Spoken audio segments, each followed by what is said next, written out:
That's enough. That's perfect. Thank you. Hi. I'm going to iron the piece as well. I kind of have a voice. Oh.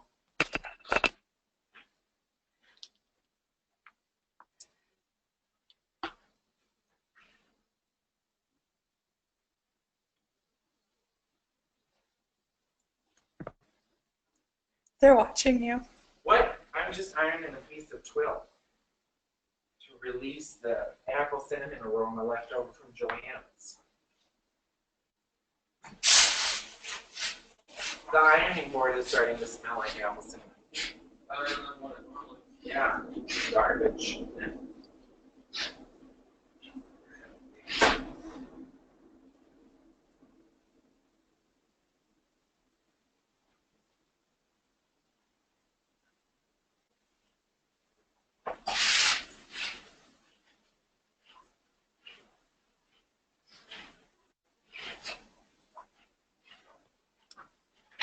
So Rick, I'll probably interrupt you tons to search stuff or trace stuff.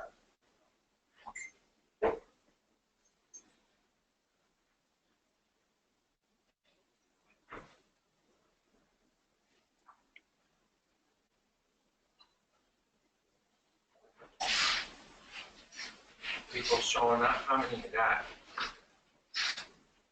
How many were you yesterday? I think 18 or 19. They're still coming in. We got Tracy today. Texas Tracy. And Pennsylvania Tracy.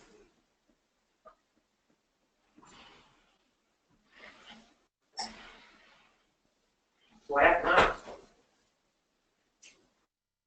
Can you guys hear and see? Nothing's happening yet. And you can not really understand me, but... Yeah, if it sounds scratchy, it's Rachel. There's not a connection, it's her voice.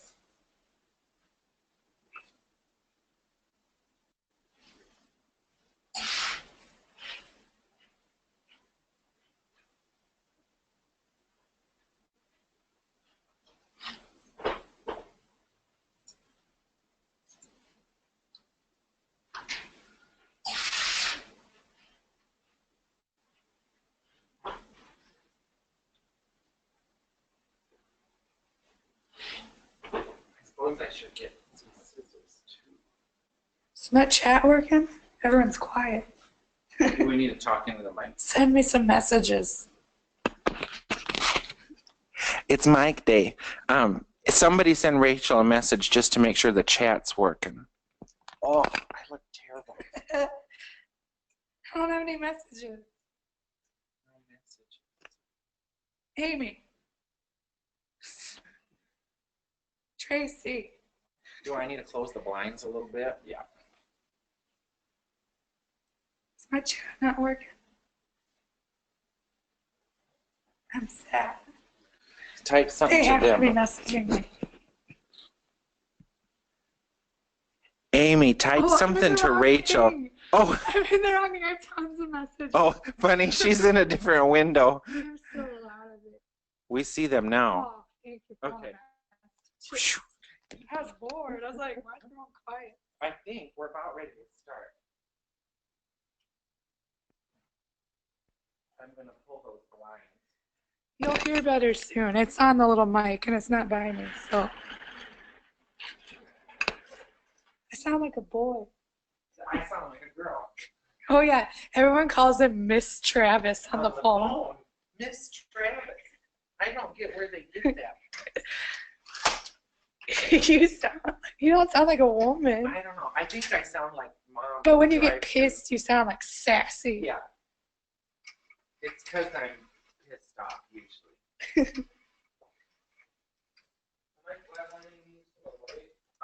No, they're going to be just totally lining. But if you want, you can cut those same pieces out of the white. Okay. And I'm going to be using some white too. So I'll cut, you cut yours first and then I'll cut mine. All right. Is that a little bit better for sunshine? Yeah, it's better. Yeah. So the same you have? I've got the front and it looks like the side back. You can cut the side back and this front and two of this back. Okay. Because that one piece is just only in the lining. Okay. So two of the side back, two of the center back, and two of that back. Thanks. Okay, I'm ready. You have some questions to start I'm with. ready. Let me get my microphone. Wait. Ew, it sounds so gross. I'm getting plugged in. Hello. Try it on your face. There. Look at the people, not yourself. I like to look at myself. I know when you do that. We should put the monitor on top of the camera, and then I'll always look at it. Is the audio better today? It should be. Okay. Yes. Yes. Let's start with some questions while I go get my pattern from the coral reef inspired Prince of the East Sugar Plum Cavalier we're working on. I can't make. Do you have my questions? Yes. Am I being too bossy? Yes. Okay, I'm ready. Stand closer. I'll come right back. Answer the first question. I'll ask another question. What twill do you use on Joanne? We just get kind of a thin weight twill. We actually get it from Textile Warehouse, but they have a similar one at Joann's. Like in the men's stuff, we try to find something that has a little bit of bias to it and isn't so stiff like Cotillo. Oh, we got to turn that speaker off. Hang on, we're fixing a sound thing. It's coming through the Onyx speaker. Rick, will you just turn that speaker off? Yeah. That's trippy. The volume's off. I don't know. We just look for something that's not super duper duper stiff. So we have a sound problem. Hang on. We have a ghost. No, I said you. Yeah. You know what? It's because I was sending somebody recordings from a past class that they bought. That's weird. We just look for something that's not super stiff because Cotillo, sometimes in the men's stuff, if the fashion fabric is pretty thin, we'll use Cotillo as part of the flat lining of the men's tunic. And if we're using that, sometimes I'll just make maybe the front in Cotillo and make the rest of it in something that's a little bit softer so that the whole coat isn't so rigid. But just a basic twill usually works. And what we're going to look at today is we're making a man's, the sugar plum that we're kind of working on together is going to be simpler made. So we're just using the twill as our flat lining and calling it good enough. And then we'll finish the edges of the front with a facing, but the hem will pipe probably like a bodice. But the Snow King coat that we're working on will have flatlined the fashion with twill, but then we will also, does that need flatlined? Maybe we should flatline it. Or how thick is that stuff? Rick's working with us today on this. Yeah. See if there's more of this stuff. So cut those pieces we just talked about out of this stuff. Trace them. Yep. Boy, there's lots of ghosts today. The next question. Well, because we'll talk about this more in a little bit. How are we going to get a free tunic pattern? It might be someone just. Yeah, it could be somebody new.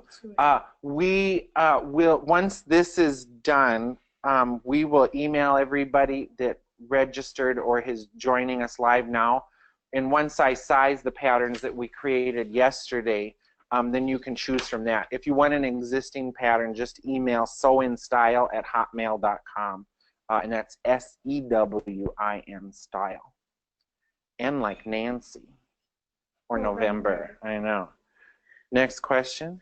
That's it. Okay, we're good to go. So first, I'm going to show you the pattern pieces that I made for our Sugar Plummy Prince jacket, and I'll show you the process on that jacket so far, and then we're going to work on this sleeve unit for the Snow King. One more before you Yeah, go on. yeah.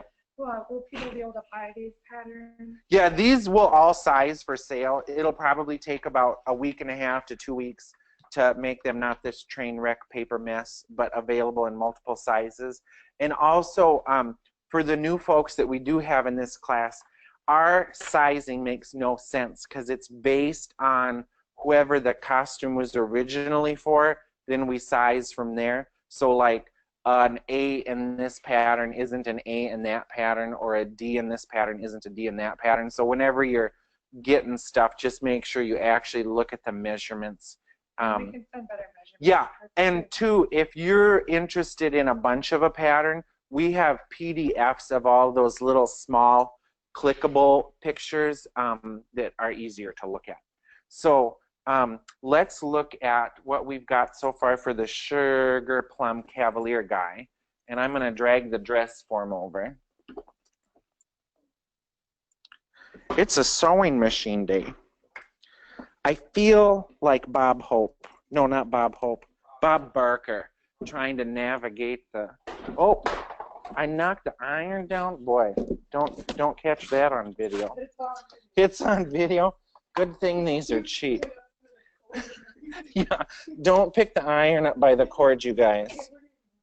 Yeah. There, okay. Here, okay, Bob Barker is back. So we're going to look at the pattern piece, and then I'm going to tell you where we're headed with this sucker, which is going to get all sorts of bejewels and doodads and stuff kind of looking like this sleeve.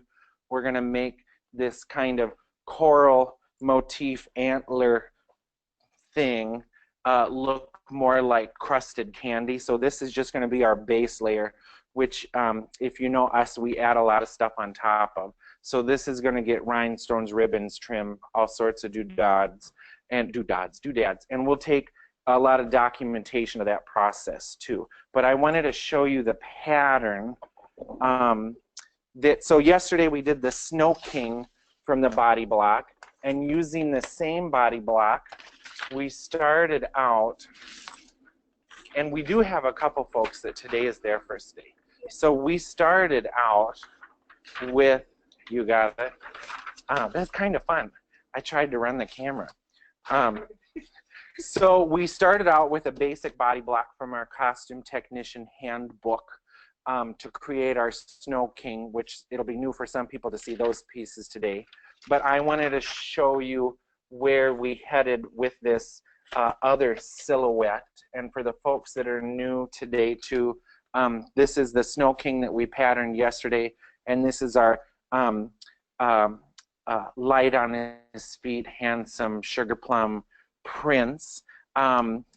Then, let's see, let's look at those pieces. So yesterday, you'll remember we made his sleeve. We made this huge sleeve with a cuff, and all the slashed and spread stuff will go away. It'll get retraced on nice paper. And then we made the over sleeve. So we took the same sleeve pattern, and you'll see we've got it higher. We've got it breaking higher at the guy's elbow, which you can kind of see over here on the sleeve. So here's our over sleeve, where we've got it breaking in the front, coming up, and it's going to get loaded with stuff. And then let's look at the pieces for his top.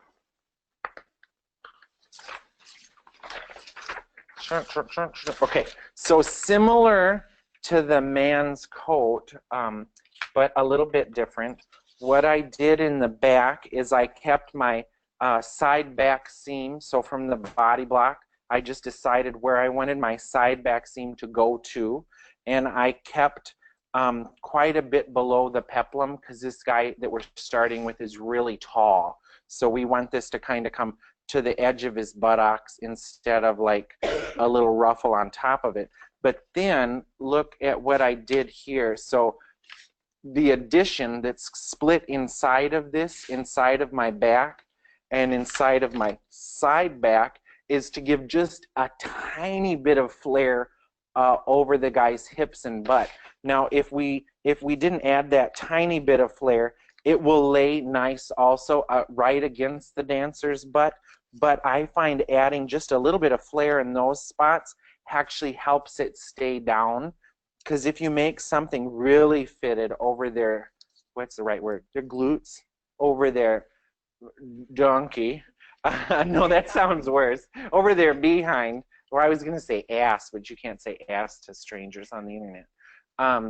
If you make it too fitted, I find what happens a lot on the guys is as they're moving, it kind of crawls up their body a little bit like that and doesn't want to lie back down so easy. So if you leave just a little bit of flare, if you add just a smidge of flare, it will lie back down. And then the front was super basic shape. So from my body block, I drew in my neckline and I added a lap for my buttons. So this is about 5/8 of an inch. And then in here you can see I've already kind of started to doodle in my first layer of candy decorations, which is going to get encrusted with stuff like we love to do. So does anybody have questions about just these basic shapes?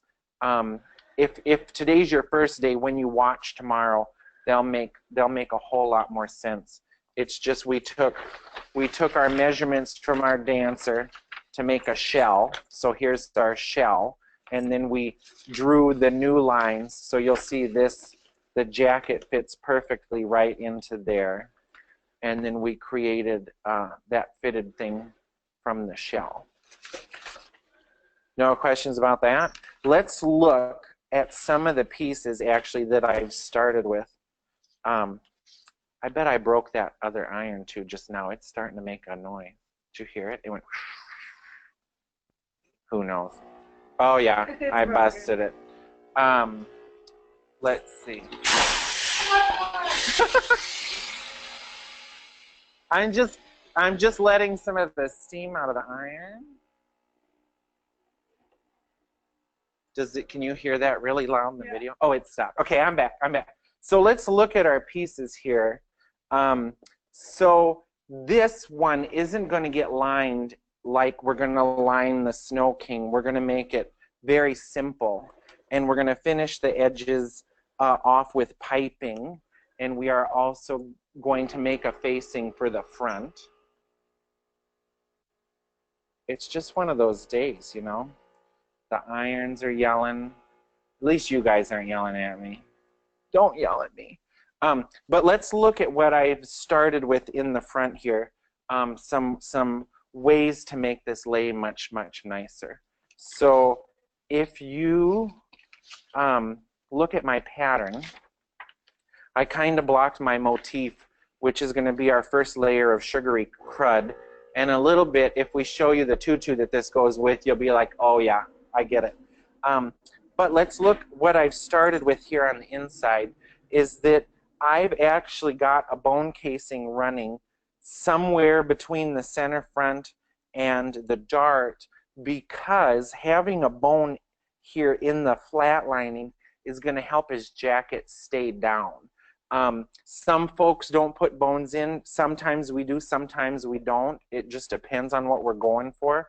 But when I've got something that's more fitted, I like in the guy's stuff to put a bone. So we won't see that bone on the outside, but we're mounting it to the inside like a lady's bodice. And then we'll flatline everything and sew it together. And also in the side backs, I've placed a bone. And let's look at where I placed it on the back. I've got it running from below his armpit at an angle just a little bit past his waist. And having that, just two bones, so just the two side backs, having a little bit of bone in there is going to help let the peplum stay down, and it's also going to keep his jacket from sliding up his body as he's moving. Yeah. So if it's a fitted piece, you put bones in for men? I put, you know what, I put a bone in. Somebody asked if it was fitted. Is that why we would put a bone in? I like to put a bone, at least a bone or two in the front, a bone or two in the back for the guys, because it just helps it stay down. We're not boning it like a corset or a bodice to make it extra tight and extra stiff. We're just boning it to help the fabric lay down. And that just goes back to like a basic construction thing, like use all your info and all the things available in your pantry to make something, and it applies when you feel it applies. How's that for a good answer? So this is going to get a bone in the flat lining in the side back and in the front. Now the front of this, we are going to cut a facing for that's going to go on after some of the junk does, and that'll probably be like a follow-up picture or a short little video. But the reason we're not going to face this whole thing or line this whole thing is because I wanted to show you guys like a simpler version. So by just facing the front edge of this and leaving the rest with the twill, it's a way to produce still something that looks amazing on the outside, something that's sturdy and long-lasting without tons and tons of extra labor, which we're going to put a little more labor into our Snow King. But let's just make the pattern really quick for our facing. So the pattern for the facing on this, see, I cleaned my table up. Now I don't know where anything is. Well, this isn't really clean. Rachel's table is much cleaner than my table, always. So I'm going to just make the simplest facing. I'm going to come over about 3.5, 4 inches from my center front. And then I'm going to curve that, just following along my neck edge. So this will just be facing, and the open edge of the facing, you can cross stitch down, or you can use some of the tacks into your decoration to hold it down. It's totally however you want to finish it up. But again, like I've said before, a lot of this is it's the same kind of mechanics that go into making a bodice. It's just you're not making a bodice, you're making a coat. So see what I did there is I closed my dart. I closed the dart so that when I draw the bottom of my facing, the facing isn't including the dart anymore. We're not concerned with the dart. Then I'll take a new piece of paper. And again, I want to close the dart. Oh, are all my pieces of paper too small right now? It's the end of the year. We're running out of paper, you guys. For Christmas, Uline will bring us some paper. Maybe a different color. What? But you know what? It comes in brown. If it came in hot pink, you know I'd get hot pink. I think so. Giant. Really commit to that. Giant roll of hot pink. You find it, I'll buy it.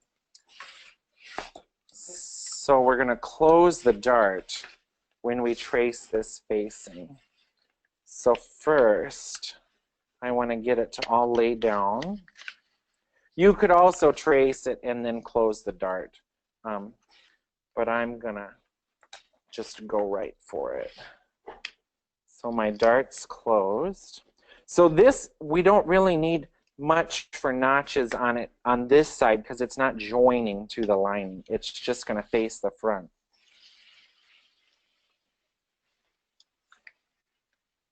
Let's see. Who else's rotary cut over a pin? I know I'm not, but you have. What? You owe me a rotary blade. I'm waiting for rotary cutting over my microphone cable because I know I will. So now the other part of this, I'm just going to mark with the tracing wheel. And that will be our facing. I know some bodice makers, they will face the bottom edges of their bodice, which is great too. So you just take the same pieces of your bodice and just decide how thick or how short or how wide you want your facing piece to be. But now this will become the piece that, it's more like sewing with with Benny Hill or somebody today, somebody goofy. So this now will become my facing that's going to get stitched around, flipped over to the inside to finish off the front edge. You can pipe it if you want. We love piping. If you're playing with this one, so these appliques that we've started with are Wonder Underdone or Heat and Bond, which is the fusible interfacing with the paper backing. All I made sure to do here when I was working on it is to make sure that it goes past my stitching line. So I've made sure that my pink Wonder Under bit has at least gone somewhat into the seam allowance. So when it's all said and done, I have nice tidy edges. And the outside edge of this will applique on with a free motion foot and a zigzag. You could even use a cording foot and put a little narrow trim around that, whatever you want. But then eventually on this one, we're going to take lots of little ribbons and other appliques and twist and bend and rhinestone and put all kinds of texture in there. And we'll make sure that we let everybody see the progress of that. So we're going to go back to the Snow King and work on the sleeve unit, because I know that's a big one for quite a few in the class today. So I'm going to come back to the table. Huh? You're following me. You're like a stalker. Watch Rick. Rick's working on parts of the Snow King. Wave. Oh, it shows. It shows. That's a good wink. Okay, so let me get this pattern out of the way.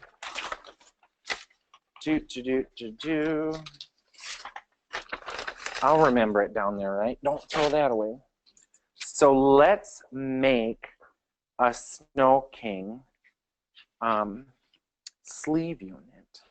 And we're going to use the heavy stretch mesh.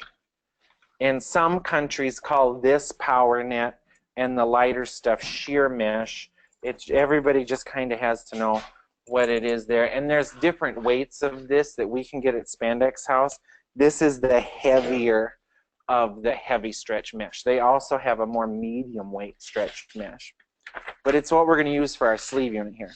And I am going to cut my backs in front out. My backs, I'm going to put just a ½ inch at the armhole, at the neck. I'm going to do a ½ inch at the shoulder because I don't think I'm going to adjust the shoulder. If you think you're going to adjust it, put more seam allowance. But I am going to do 1 inch at the side, 1 inch at the back so I can put a zipper in, and 1 inch at the bottom.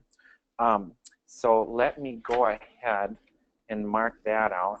And I've got this with the most stretch going around, and I don't have any negative ease. I just have it just fitting. If you wanted to tighten it up, you absolutely could fold a little bit out of your pattern to make it tighter on their body, but I'm going to rely on my elastic that's going to go around the waist to be the tight thing, and my mesh is just going to fit. So I'm using up scraps today too, so I'm going to find another chunk to cut my back out of. And I'm going to cut my back out. And we're going to apply our fashion facing right on top of this. Oh, do I not have enough? I previewed this. I thought I had enough. And when is this show? When is this show? The Vero Beach show. Oh, at the end. I'm like, what does that mean? This is the end of December.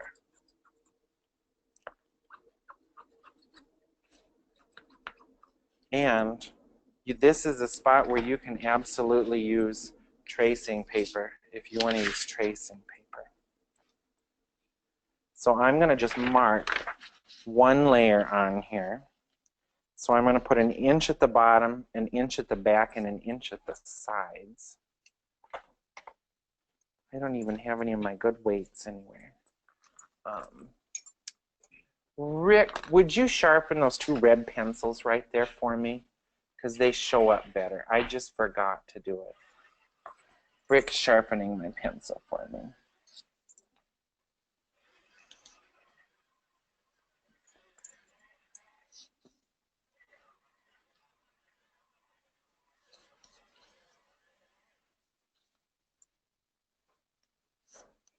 Thank you, sir. The back piece, is that just with the ½ inch all the way around? Or the... Do an inch at the center back. Okay. Cool. So let's put our seam allowance on here. Do you guys like my weight? My tape weight? Some people put more seam allowance in the armhole. I know some makers will put an inch here, and then after they've fit it, they'll eliminate the excess. So if you think you might be adjusting the armhole outward, away from the body, you can put an inch in. But I've made enough armholes that I'm pretty confident it's going to be spot on first time around. So I did an inch at the sides, an inch at the hem, an inch at the back. I'm doing a ½ inch everywhere else. And I'm going to actually put a dart into this, so I want to know where my dart is.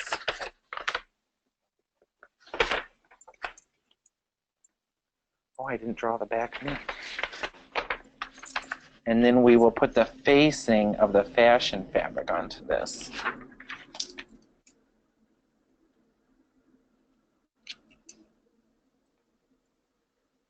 And we're going to use tracing paper to put the other lines on.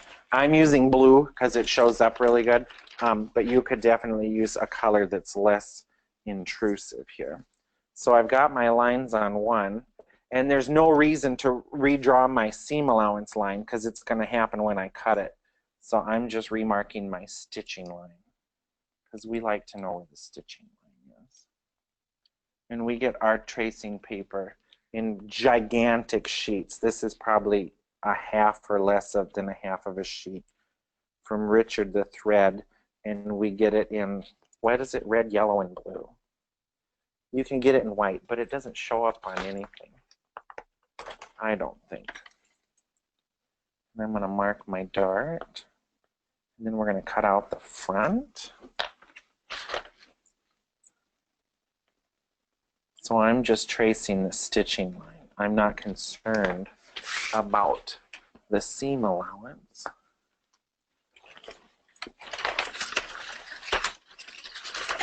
You don't see my giant scissors anywhere, do you?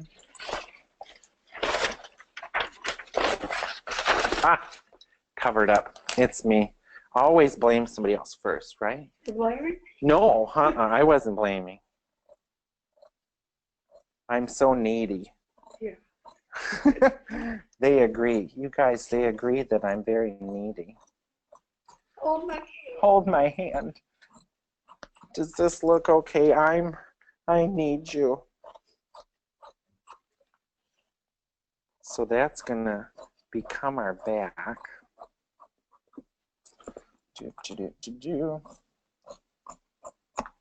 So there, so the tracing paper put our other set of lines on for us. Now we're going to cut out the front and then the fashion part of this. And my front, since this is going to close in the back, I can do my front on the fold too instead of tracing out the whole thing. When we're doing bodices, we usually will just draw the whole piece, but for something like this, I'm less neurotic about making sure that the lines and grain are perfect.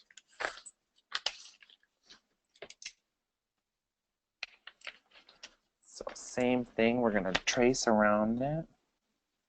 And for the folks that are new today, we got the shape of our sleeve unit by kind of putting our finished pattern pieces back together and then making sure that where we don't want the sleeve unit to show, we edited away some of the paper. So like in the back neck and across the shoulders, we didn't want it to show, so we actually narrowed it in a little bit.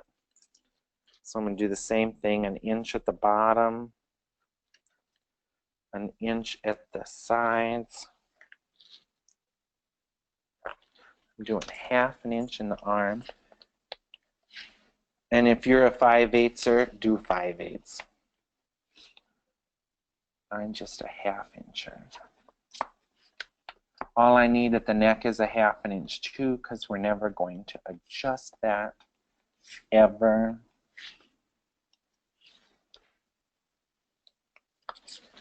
Then we'll use our tracing paper to remark our stitching line to the other side.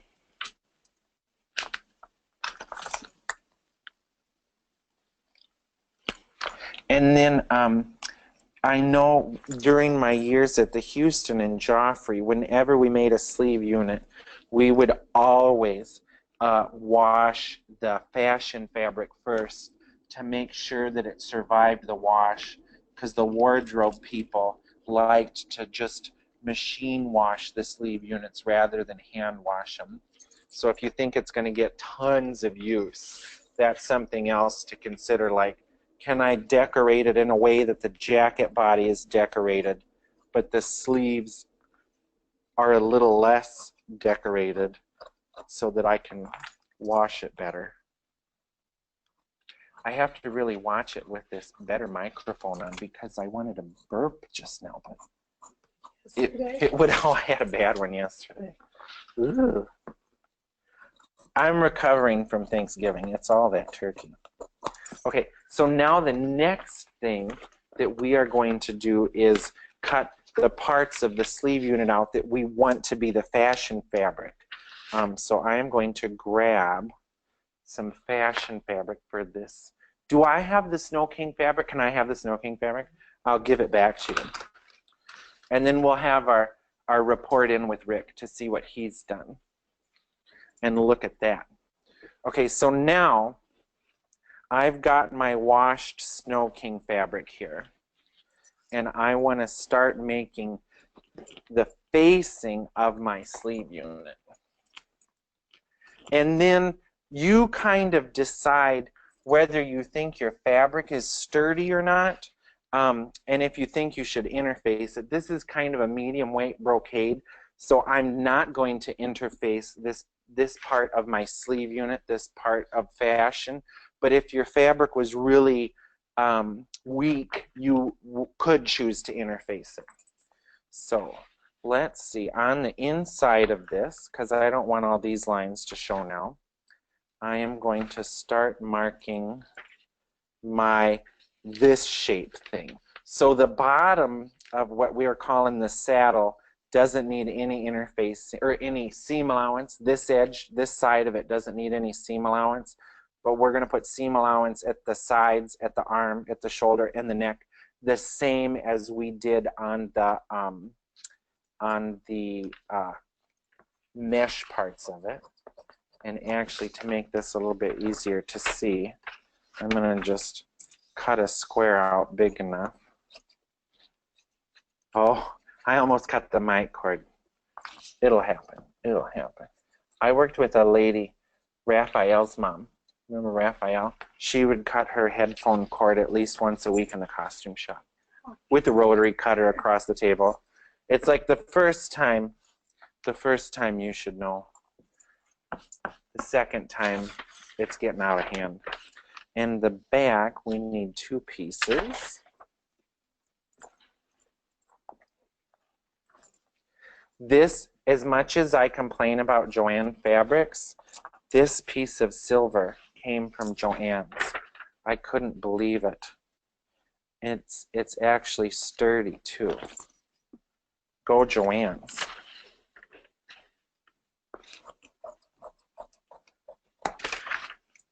And we like this time of year because everything you iron from Joann smells somehow like apple cinnamon. If you need this back, it's yours. Okay, so I'm going to do the same kind of thing where I'm going to just work on tracing one side of this, and then I'll use the tracing paper to trace the other. And I'm kind of wasting some fabric today. But I've got enough until we find out I don't have enough.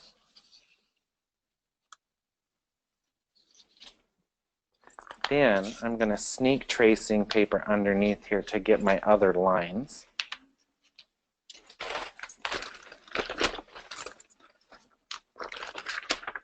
So we're interested just in this top part of this.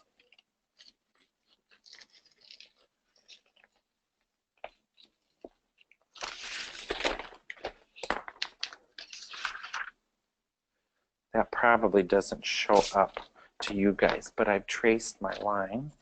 And do the same seam allowance, inch at the side, ½ inch around the shoulder and arms, ½ inch at my neck, inch at the back, and this bottom edge of it we're just going to serge. Actually, we're going to give it to Rick to serge. Rick, I have your first piece to serge. Are you ready for this? Oh, he beat me. I'm still cutting.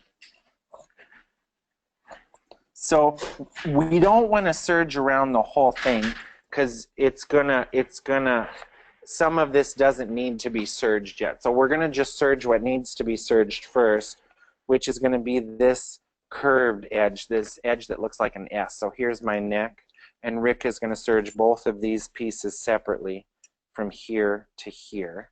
And actually, I should put my stitching line on this sucker. It's not every day you guys get all three of us, so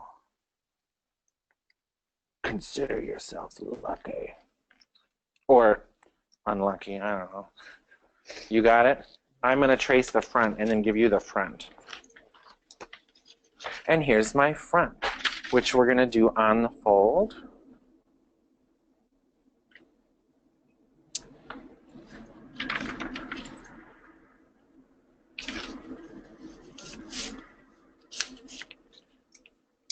Do the trains sound less loud with this microphone? Oh, wow.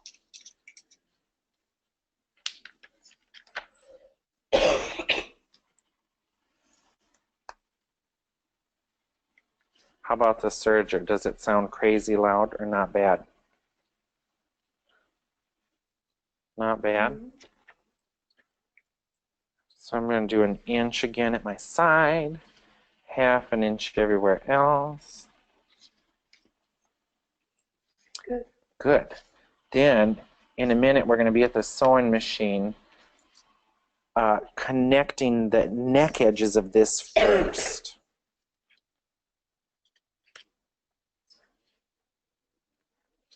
I'm going to use my tracing paper. Sit close, Rick. I'm going to give you another piece here in just a minute. You can lay those on the sewing machine. So again, we're interested in this bottom edge of the facing, but it doesn't need any seam allowance.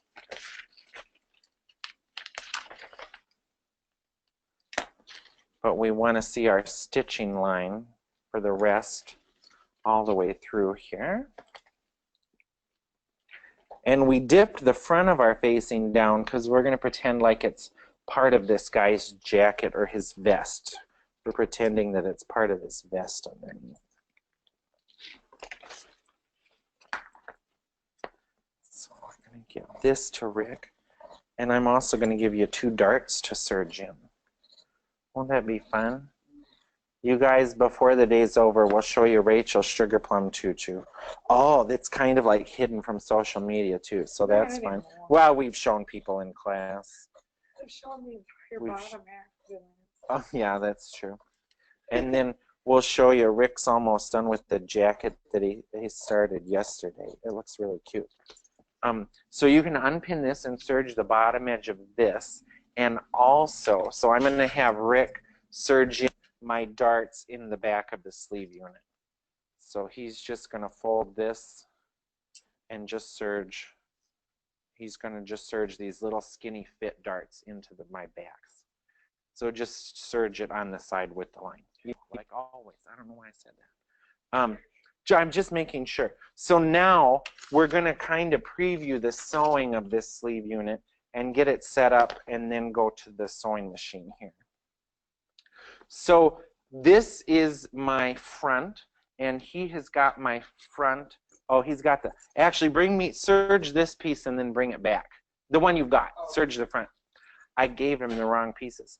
But what's going to kind of be happening is if this were our mesh, we are going to start by finishing off the neck edge. So we're going to be putting our neck edges together. We're going to stitch them and understitch them and then flip it over. and remount it to the other side so that we have the neck finished off really nice and attractive. And then the rest of this we're just going to anchor to our stretch mesh. See how I filled in there for a second with the little preview? It's like I screwed up, but I pretended I didn't. Thank you. So he's got the front here. So what I'm going to do is I'm going to decide if I still want to see the lines on this, and I do. So I want my facing to end up with the lines on the inside here, okay, so that I know where my lines are. So that means I'm going to flip this over to figure out how I'm starting so that when I flip it back, it's the right way. Did I do that too fast? No, I don't think I did. So I'm putting the right side of my brocade to the wrong side of my stretch mesh, my heavy mesh, and I'm going to stitch the neck edge. And then, Miss Rachel, would you grab me a fuller thing of pins? I've been throwing them away all day. Thank you. So this edge we are going to stitch to the mesh, and then we are going to understitch it. Super full. Super full. Look at that. And because the woven, this brocade is pretty biasy, it's grown just a little bit, so I'm going to bring it back and make it ease on to my mesh. Because this deep curve in the neck on the woven is making my bias grow some, which I don't want. So I'm going to do that, and then I'm going to do this. And this is going to be the first edge we stitch. So actually, I think we can move to the sewing machine, if that's all right with you. And we will work on this sleeve unit some. And my back pieces, I'll just pin. What? Did I leave a mess? Your mic is covered. Oh my gosh. It is. I don't know how those old game show host guys dealt with having an umbilical cord. That's why you're talking about being Bob That's Barker. why I was talking about Bob Barker. Well, I do go off sometimes, you know. There's Travis rambling. Okay, so we're going to understitch this edge. So we're going to do the front similar to the back. So I've got my front with the right side of my brocade to the wrong side of my mesh. And I'm going to start at the edge of the seam allowance. I'm not even going to reverse since I'm going to understitch it. It's going to be locked in when the shoulder is sewn. So we're going to stitch this edge.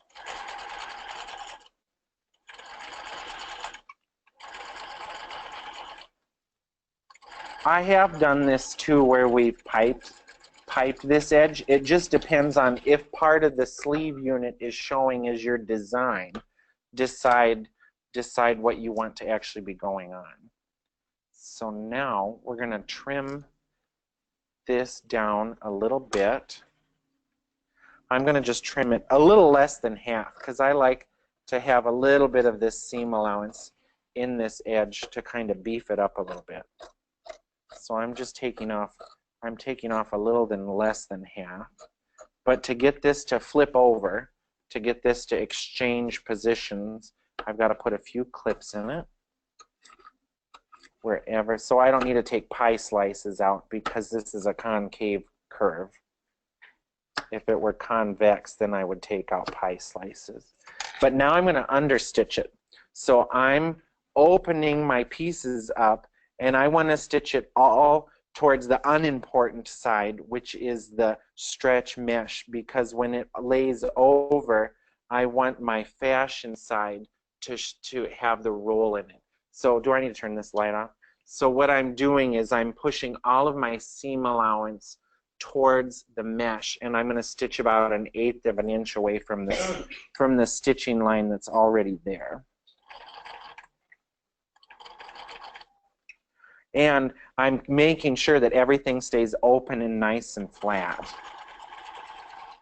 Don't need pins here because I have more control with my fingers. What do I say every class? I use the pins. attached to my hands.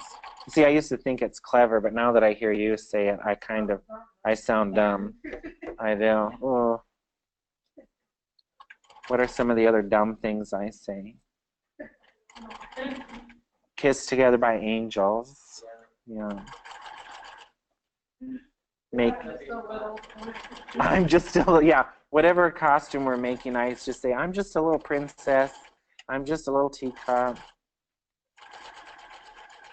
So by understitching that, it does two things. It's going to reinforce that edge some, and it's also going to make the fashion, see what happens just naturally. Does that show?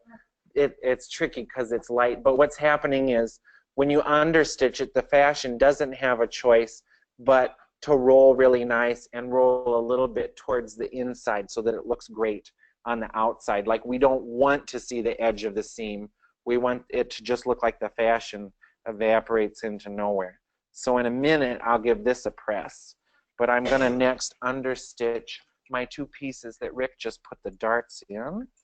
So I am going to do the same thing. I'm going to put the right side of my facing to the wrong side of my mesh. I'm going to just do one side of the back so that we can put the sleeve in. So actually, I should figure out which side of the sleeve this is. Rick's already made our sleeve, which we'll look at closer, but this is the right sleeve, right? So when I'm done, I want to have the right side of the back, and this is the left side. So I want this piece. So I've got the right side of my brocade to the wrong side of my mesh. And all I'm doing is this little pass at the neck. And I think you guys, depending on where we end up today, we might just add an hour at some time tomorrow, which I know probably doesn't work into... Oh, good. Oh, good. Yeah. We're going to just do another hour tomorrow from 12 to 1 to make sure we covered everything we'd intended to. But everybody will get that recording, too. So whether you can join or not tomorrow, don't worry. You will get the recording. Yeah. And we'll check the list tomorrow too. And but if you can't join for an hour tomorrow, don't worry. We will make sure you get that part of the recording. I think for today, getting this sleeve unit put together and looking at lining and some of the finishing for the Snow King is our priority. So I'm doing the same thing. I'm pushing the excess. I put a few clips in, and I'm understitching all of my seam allowance towards the mesh, or the unimportant side of the scenario. And I didn't backstitch because I'm going to have other intersections going over that seam. But now we are going to press both of these items and then flatline and stitch the remaining edges. So that's how we make that nice facing on the sleeve unit and make a nice neck edge. So I'm going to just press this really quick. I wonder if I should stand up. I should stand up. Watch my cord, would you? Okay, we don't want to lose those pieces. But, and you can use this kind of sleeve unit idea, like this finishing the neck off, in more than one place. Like this, these steps have other uses that you'll discover. Whoa! It's broken. My leg is on fire.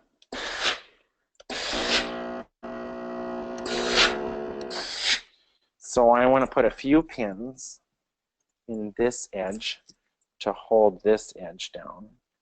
So we're going to sew that edge next, and then we are going to flatline the remaining edges. And again, we see a lot of questions pop up in some of the different groups that we're in.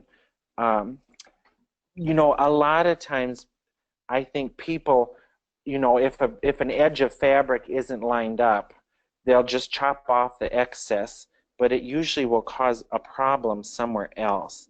So if you've traced something you feel correctly, trust it. Because see, what I'm doing is I'm kind of re-easing my brocade back together until it's got the support of the next few stitches to hold it all down.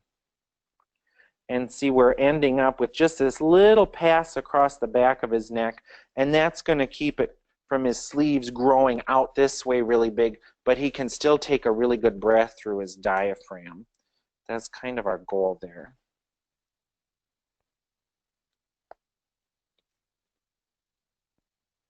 And we're going to do the same with the front. Whoop. I got a gluey pin. I don't know why I don't throw it away. I've been throwing pins away all day. It's time for the yearly pin purge, I think. Chuck them all. So now the front's got more real estate. But we're going to do the same kind of thing. I'm going to warm up the neck first and get it to lie where it should.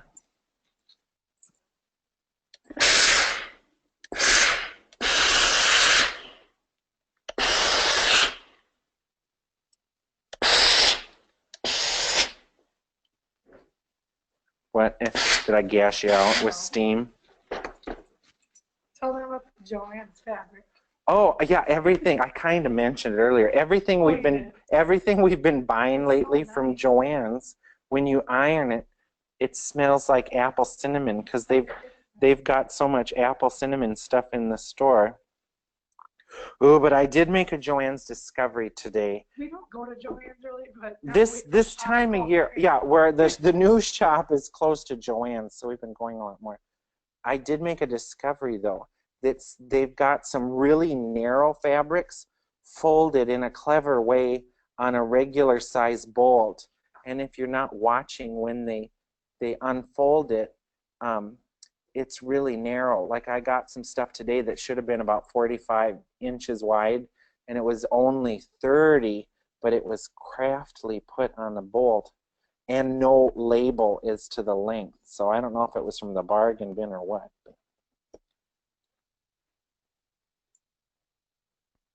But we like the apple cinnamon for sure, is a plus, like a free bonus. Rick, you tell me when you've got nothing to do, and then we'll get you something to do.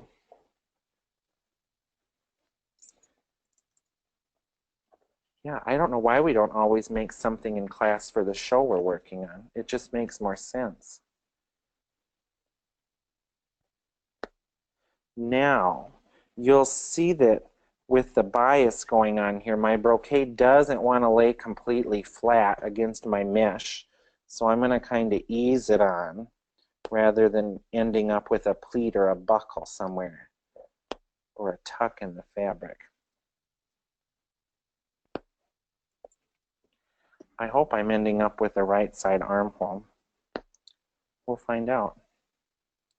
There, that'll lay down really nice once it's sewn. Okay, so now I'm going to flat line my arm edges, and I'm also going to straight stitch. You could zigzag this bottom edge of this if you want, whichever you decide. Both will work. And then we're going to check in with Rick and let him put the sleeve in this because he loves putting in sleeves. Or, yeah, I could put it in. I'll put it in because I think some people need some pointers with that. But we'll get Rick something to cut. Okay, so now I'm going to make my stitch like a 4, so just slightly bigger than the middle. And I'm going to first start with the bottom edge of my facings. There I did back stitch. You can also, like if I wasn't using this brocade, if I was using something really thin, I would interface it. And another thing you could do if you want is to add a little piece of salvage edge or a little piece of twill tape in the neck if you were worried about the neck growing. But the understitching helps keep the neck from growing.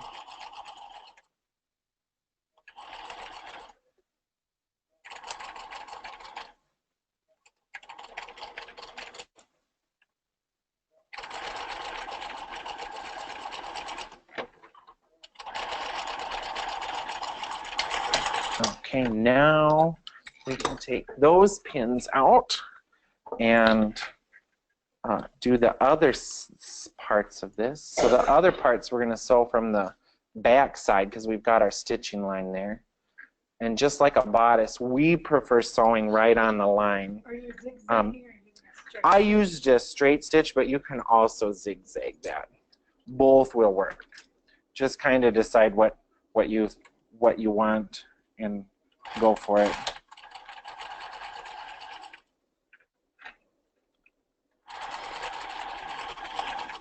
So now I'm just following my other lines.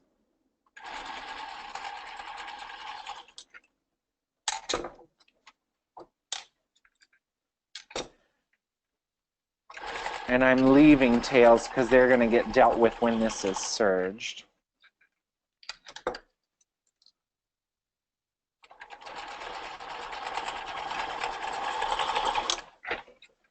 And anybody that's coming to take our classes in, is it May and July? April and July? May and July. They're going to be making a sleeve unit, I think, because it's good. Sleeve units are good. Mr. Rick, I'm going to give you something to serge right now. You're going to serge. Oh, I came unthreaded. See, I called them over too soon.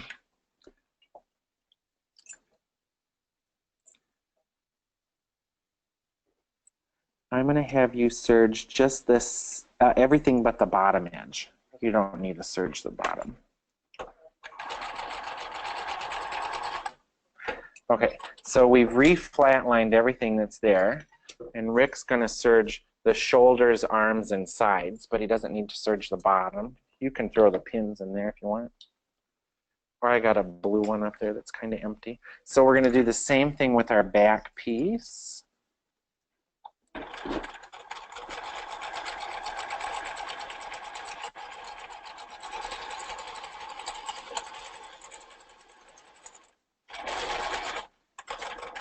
A cover stitch would look pretty here, or a 2-needle stitch would look pretty.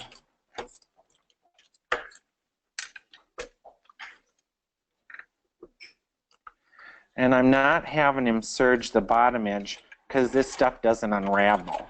So we're just serging wherever there's edges that have the brocade.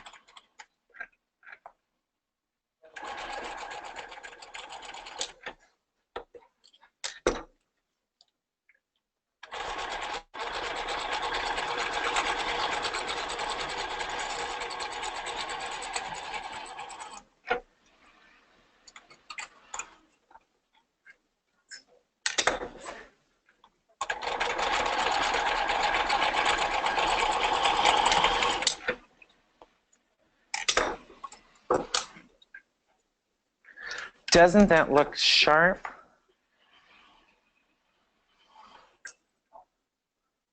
London Royal Ballet quality here. Minus all the threads that need to get trimmed away. So let's look at the sleeve that's going to go in here next. And then Rick, on this one, you can serge the shoulders. You do the same thing, everything but the bottom edge. So you can serge the center back, just do everything but the hem. So let's look at this pretty sleeve that Rick has started. This is going on our Snow King, and it's going to get loaded up with more stuff. But there's two different ways for a sleeve like this, or a fitted sleeve, definitely. You want some slick lining in it. You want something that their arm is going to slide against. So actually what we did here was flat-lined our brocade with sleeve lining so that there's something slippery for the guy's arm to go by, and it also helps the sleeve slide back down. Now, we did it in a way that it can be altered. So instead of sewing the fashion into a tube and sewing the lining into a tube, which is also great, we just use the lining as our flat lining so that if we need to tighten up his elbow or let out his elbow or tighten up the wrist, we don't have to go digging to get to those seams. So we left the seams exposed. Now, if you had a really rough, scratchy fabric here, you might choose to line a tube. So sew the fashion lining, sew the sleeve lining, and then put the sleeve lining inside the fashion. But for this, we chose to leave it adjustable. And then here you can really see in our cap what's going on with our gusset. So the original sleeve cap went down to about right here. So we've got our built-in gusset to help the guy's arm move. And Rick has already put 2 rows of gathering thread in the cap, one on the stitching line and one right next to the stitching line, so that we have an easier time putting this into our sleeve unit. So does anybody have any question about this or why we flatlined it with lining? We did it so that it could be adjustable. But you guys get what I mean by you can also make a tube of lining and a tube of sleeve and then put the 2 together, more like a boughten men's coat. I'm going to take that as a yeah. Oh, maybe not. Yeah, okay, yeah, yeah. When doing the double stitching together, can you use a wide double needle? No, because you can't pull it. At least, Explain what. oh, yeah, oh, okay, yeah. Give me, actually, Rachel, give me one, I can reach it. Give me. So the easiest way to gather something, we find, for something that you want to control the gathers, is to make your stitch as long as you can. So I'm going to just gather a chunk of my edge here. And I like to do 1 stitch right on the stitching line. And then the way I like to do it is I do my first long stitch, then I take a pin and I pull a piece of my needle thread, right? And then I resync my needle. So I've got a loop here, and then stitch down the other side. You can also just leave 2 tails, is totally fine. You can leave tails at your finish line and your starting line. Oh, I went a little bit drunk. But then, it's funny, I find different machines have a thread that's easier to pull. Sometimes the bobbin thread pulls easier, or sometimes the top thread pulls easier. So try both. So here's my bobbin threads, but I've got my top threads, and I'm gonna say that this pin is my shoulder. So I'm gonna pull my top threads. I'm gonna just keep easing this down until I get nice even gathers. And with the 2 threads, if part of it gets ahead or behind, so by making the loop here, what's nice is I just have 2 tails to pull. I don't have to hunt for the bobbin tails, except I've got a snag. Nope. The metallic in here is a little tricky because it wants to stick, like when you're embroidering with metallic thread, you may find headaches. It likes to grab. Metallic likes to stick to cotton. So that's the easiest way to gather that down. Then, when this is stitched, I want to stitch on my first gathering stitch on the line so that I can try to control and make really nice even gathers on the outside, because you don't want big old foldy laps, or what we call a tucky frucket sometimes. Okay, so now let's put that side of our sleeve unit together so we can put the sleeve in. So I'm going to put my shoulders together, and I'm going to put my side seams together.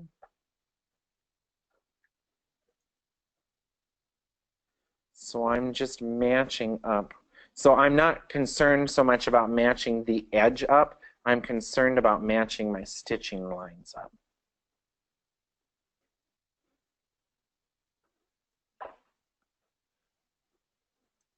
So I'm matching up my stitching line.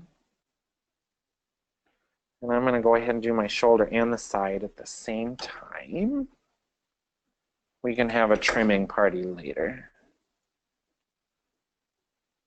Somebody will get the loose threads.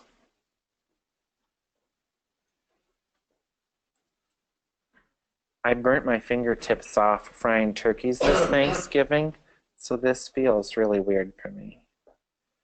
I didn't like burn them off. I just, you know, they're one of those things where you grab a hot lid too fast. but you don't want to drop anything, so you don't set it down. I'm in it. Tell us more stories. I love telling stories. When there's sewing machine day, I'm just like, all I can think of is to tell stories. Oh, random. I burned my fingers. Well, it's because I was having trouble pinning, Oh. My fingerprints are gone. Look, they're white. Maybe we should steal something today. So here I'm definitely back stitching.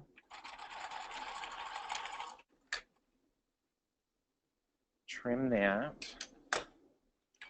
And with this heavy stretch mesh, when you're ironing it, you might want to lower the temperature a tiny bit on your iron, or iron really quick, because it'll melt. It's melty stuff.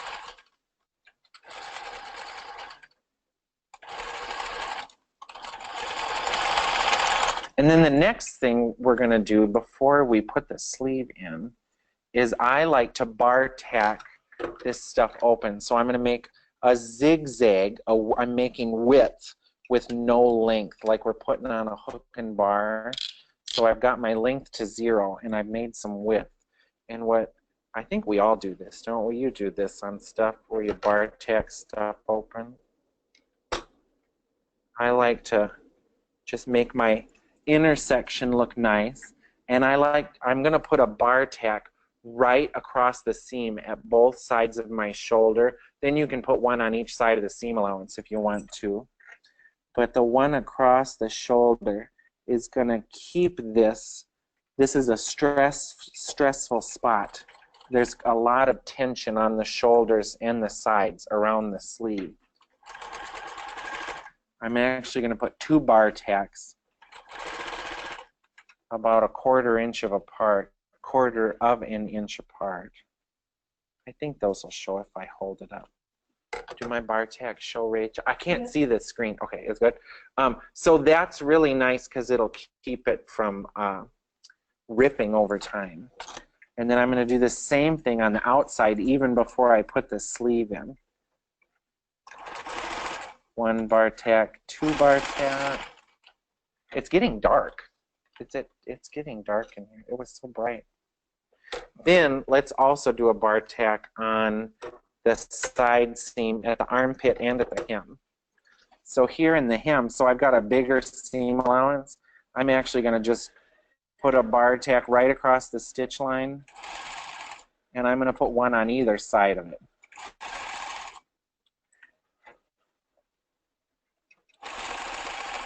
Keep it all looking nice. Trim some more of those later. Same deal up here. I'm going to put a bar tack in the armpit. And then actually, if you want, you can also, this makes life easier. So we want this seam allowance to stay really nice when we put the sleeve in. We don't want it to fold over unattractively. So you can also, if you want, just stitch the seam allowance open right now so that it's one less thing to navigate when you're putting your sleeve in.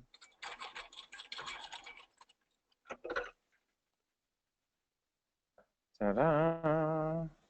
Ta-da! Okay, let's put our sleeve in. So here's our sleeve unit that will eventually get a zipper in the back. And at the hem, once we put the other side of the body of the sleeve unit together, oh look, I bar tacked my back. See, I told you, you got to watch what's going on underneath. And did I? No, let me fix that right now. Then the bottom will just get folded up, and you're just making the most basic casing in the bottom. And when you make the casing in the bottom, you want to use a zigzag because you want it to have some stretch. So, how did I not catch that? I better rewatch the video, see what I did wrong. I was talking and sewing, that's the problem.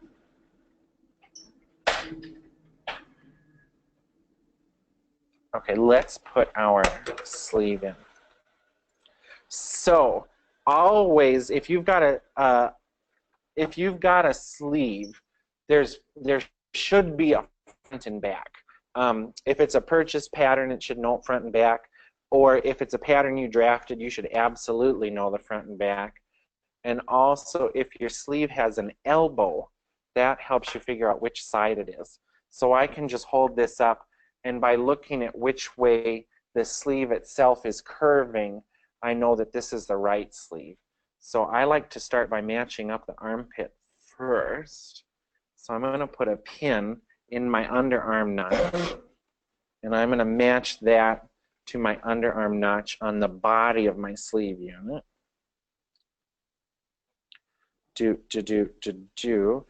Then I like to go right away and find the cap of my sleeve. Is there a piece of trim right in the middle? Yeah. There is? Okay. So the cap of my sleeve, the fullest part of my sleeve, is right there. And there's a little pencil notch, which you guys will never see. Let me find the little pencil notch. There it is.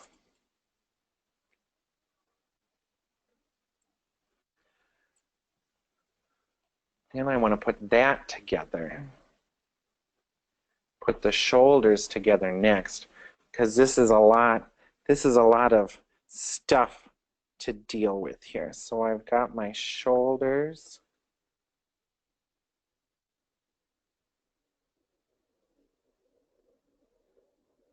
Rick, I'm blind and old. Will you come look? I thought I found the notch. Which trim chunk? Is it the long one? Yeah, it's the longest This one. Yeah. Oh, okay. Oh, I'm close. There it is. I have my light turned off and I can't see. You know, you guys, I'm a lot older than Rick and Rachel. Oh. Decades, right? 8 years? 7 years? A couple years? 88. I'm only 7 years older. 7 years. Okay, so I've matched my underarm and my shoulder. Then the next thing I like to address is the part that has no gathers in it and no ease. So I'm going to first pin together the under part of this sleeve. And this is the same whether you've got a two-piece sleeve or a one-piece sleeve. Part of your sleeve should just fit, and there's no ease or anything. So that's the first thing that I'm going to get together is my underarm.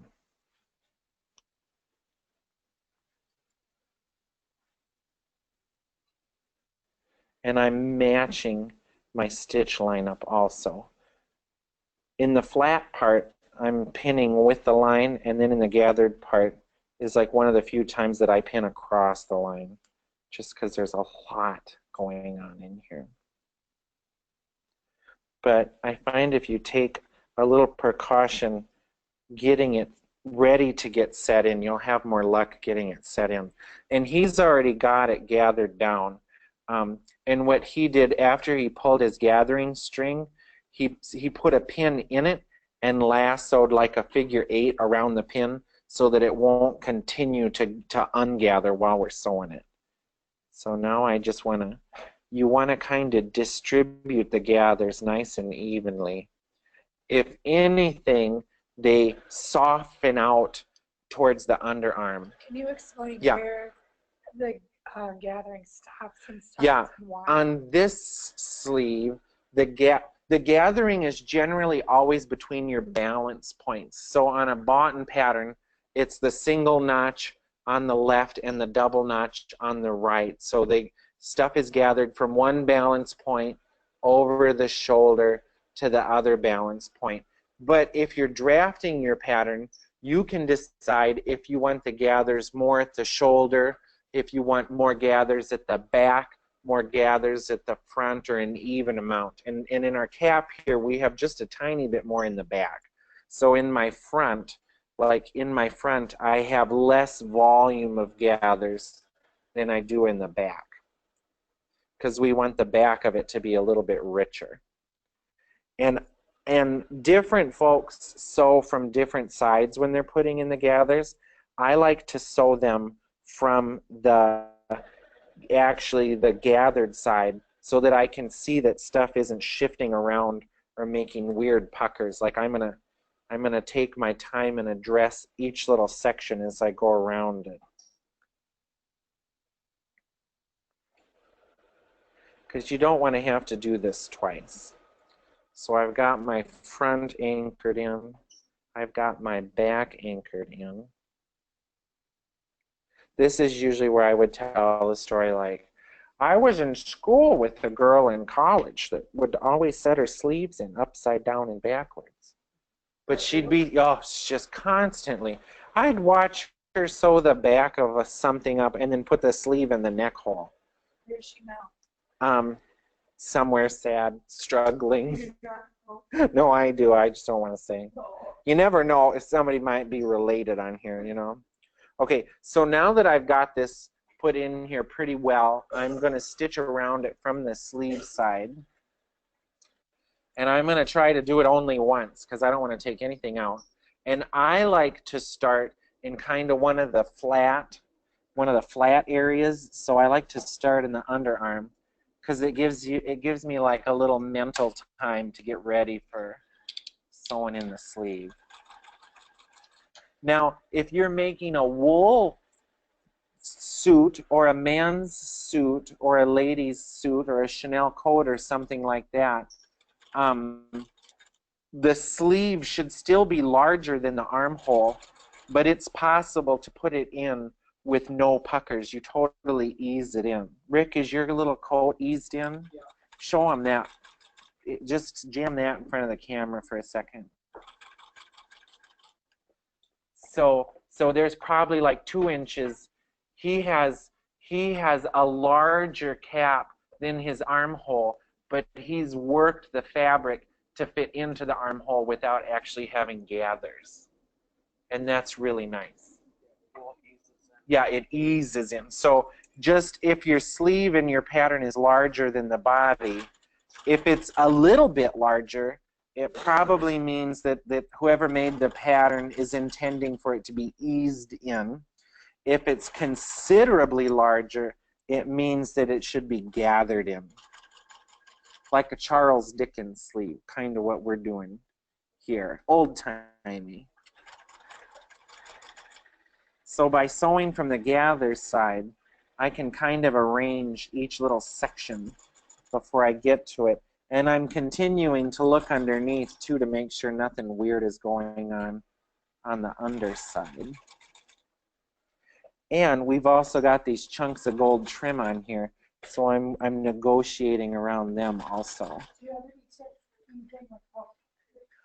Yeah, so if you're going to ease without puckers, you still put a gathering stitch in, right? Did you still? Yeah, you still put a gathering stitch in and pull it, but then you really, if you're easing without puckers, you're also using your hands to bring it in. Do you have a scrap of that fabric anywhere? That coat blue, or is it totally gone? Bring me a little scrap of that. I want to show them something else with easing. So I'm going to pull my pins out of here. So in a factory, a lot of times what they'll do, here, watch this. They'll put kind of a, so if you have just like an inch or an inch and a half of ease, if you make a small stitch and just jam your finger behind your fabric every so often, the feed dogs will ease in your cap. So I'm not really making puckers, but I'm sewing in a line that's shorter. And if I do another one, you'll start to see how I've eased that in. Now you want to make sure that you're staying in the seam allowance if this is what you're doing. But so I'm using my fingers to kind of push this in. It's like a scrunch gather. But in a factory, they're not going to sit there and make nice gathering stitches. So it's tricky to see, but I've got a bubble here now in my piece that was flat because I've shrunk one edge a little bit without making puckers. So that's a good tailoring trick too. So, and you can see if you've taken tailoring that by putting that stitch in there, I can start to mold this into a nice cap. So I'm like bringing the fibers closer together without making a pucker. That showed? That showed? Yeah. So let's put this on the dress form now, I think, and then we'll move on to some more coat stuff. Yeah.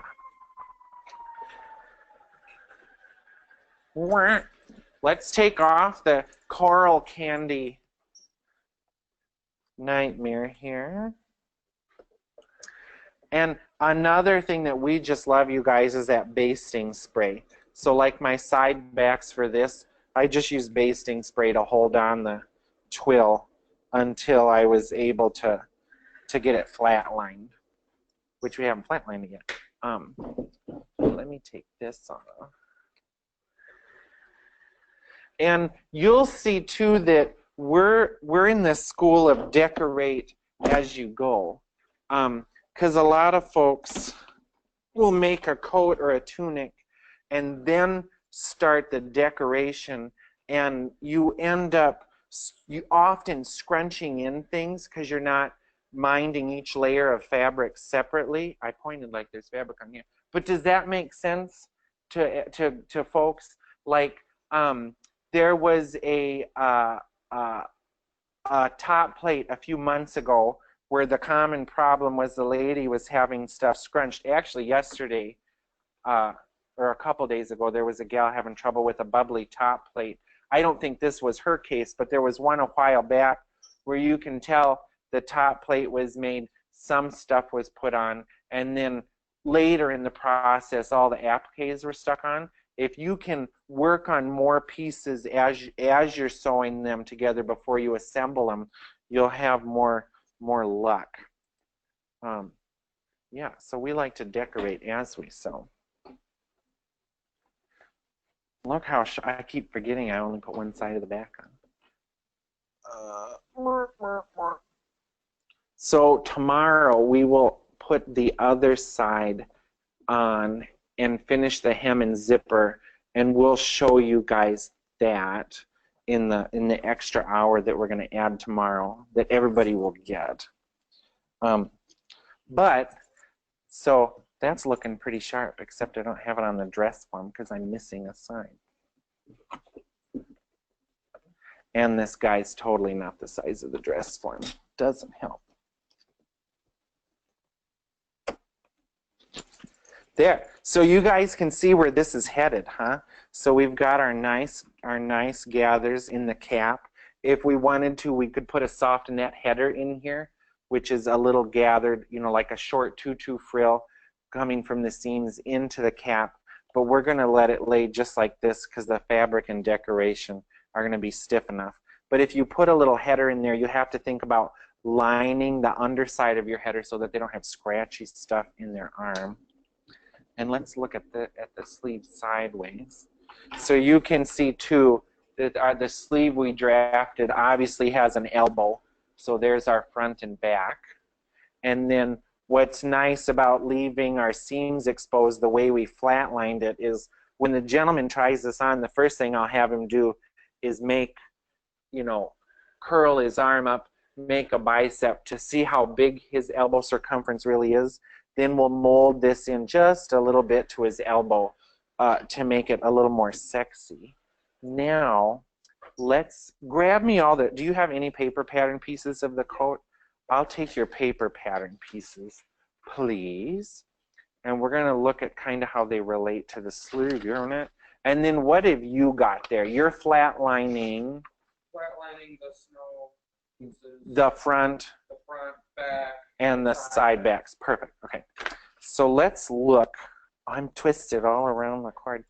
So now you can start to see, remember we also cut down the arm of our over vest. So now we have a sleeve unit and a vest essentially that will look like a jacket.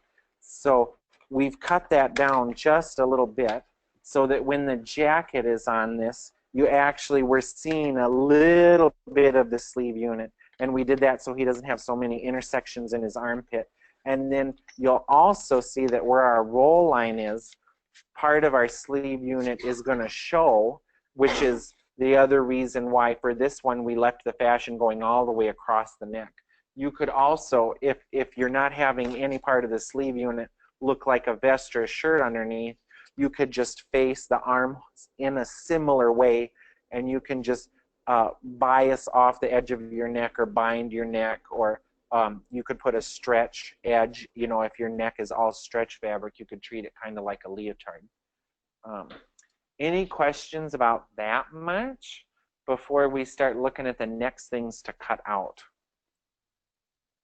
Questions, questions, questions? That's going to be fun. No questions? Yes. If you want the sleeve unit to have the collar to it, is there anything special to know? Oh, that's a good question. So if I wanted my sleeve unit, right, let me just grab a body block. Which, did I toss them under the table? If you wanted your sleeve unit, let's say this pattern piece is the pattern piece of my sleeve unit. If you want your sleeve unit to look like a gathered shirt with a collar, you could decide, do you want the whole thing to look like a gathered shirt or just part of it?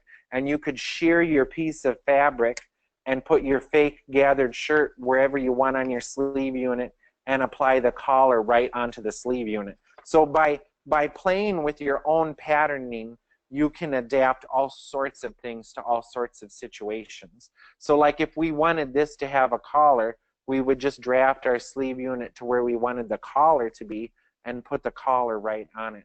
But since we're doing one that looks more like a coat, that's where we came up with our choice to make them, to do what we did.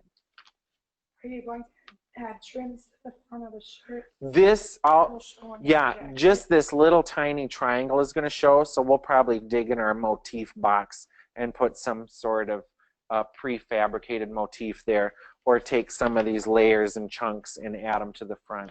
And then this will be adding rhinestones and sewn-on jewels and stuff too. So yeah, let's look at what we're going to actually cut out now for the front. Actually, yeah, let's look at what we're going to cut out for the front. Can I have your lining pieces? Yep. And then I will give them back. And then I'm going to have you make a facing. Are you caught up, or am I giving you too much? No, you're so fast. Show them the little dress. Oh, and there's the sugar plum. Oh, can you see it? He made this really cute Marie dress, and there's Rachel's sugar plum. I should start fixing my hair before these things. Okay, so yesterday, in our patterning for the jacket, we created a separate facing from the body of the jacket. So let's look at that again. So here's our front. Here's the front of our jacket. Here's our side and our back. And actually, will you bring me some lining too? Because I'm going to show them how to cut the pleat in the back. Thank you. We have the easy job today, Rachel. Rick's got a race all over the place. So from our front, just like we started with a facing that's going to go on this sugar plummy thing, we made our facing piece and we made our lining piece that are going to line our front. And that's probably the steps we'll be showing you tomorrow. But I want to show you the next few things to get cut out. Thank you. That's perfect. So from lining, Rick has cut the side back, which is exactly the same as our side back pattern piece. He's cut our front lining piece, which we developed yesterday. So this lining piece, the front lining will join the front facing, right? Clever, clever, clever. And that's what he's cut out of lining. So I'm going to cut the back out of the lining. Let's see. So in men's stuff, in a good man's jacket and a nice man's costume, the back will have what's called an expansion pleat. And I'm going to actually draw this in red so that it shows. Nobody will know. Oh, do you have it? Yeah, let's show it to them in that, and then I'll show them why and how we did it. Yeah, that's what we're going to do too. So see, in the back of his coat here, there's actually a pleat in the lining, because the coat wool is going to grow outwardly as the guy moves his arms. And the coat wool is nicer material than the cheap lining. So we want to put a pleat in the lining so that as the coat's shoulders grow a little bit, the lining can grow a little bit. And what happens if you don't put this in, if the lining can't grow a smidge, you'll end up over time kind of with a bubble riding in the coat because the lining didn't grow outwardly, but the coat did, and you'll get a bubble across the back of the shoulders. Okay, here's your little coat. You need something to do. Why don't you trace a facing in our snow fabric? So Rick's going to trace the facing in the same fabric that we're making the snow thing out of. And yeah, trace the facing. I don't know where it is though. Do you have your Rick's got? Here's the facing piece. It just needs a 1/2 inch everywhere. And actually, you could interface it. So the facing that Rick is tracing right now, he's going to interface with a lightweight woven interfacing so that when we put our hooks and bars or buttons or however we decide to close this tomorrow, so that there's a little bit more structure in there. But let's make this expansion pleat right now. So I have my back pattern piece, which is my fashion pattern piece, which is also my lining pattern piece, but we're going to do something different to the lining. And Rick has flatlined, so our same pattern pieces, he's flatlined our light twill to this brocade so that there's a little bit more body to the brocade, but it's not as stiff as coutil. There's still some flexibility to it. And also, there is the dart will get put in, so he's flatlined all the way through it, and then we'll put the dart in. And in this one, I think will be one of the scenarios where we probably put a bone into the side seam. So we're doing this one a little bit different than the other one so that as they get done, we've got varied pictures to show you. Okay, so now I'm going to take my side back, and the first thing I'm going to do is trace around it just like it is. I should actually get a weight instead of just using objects. Do you want to recenter me? Thank you. Oh, my belly was looking extra big. That's how I get stuff into the movies. You know, they're showing like the thing now is to buy that fake pregnant belly so you can bring your own snacks. Yeah, I bring my own snacks anyway. Do you? Yeah. Yeah. That's right. You got caught when you were little, didn't you? No, I didn't know that. Cool. Oh, she just suspected. Okay, so I've got my lining, and the first thing I'm going to do is trace around it just like it is. The hem, the back, everything.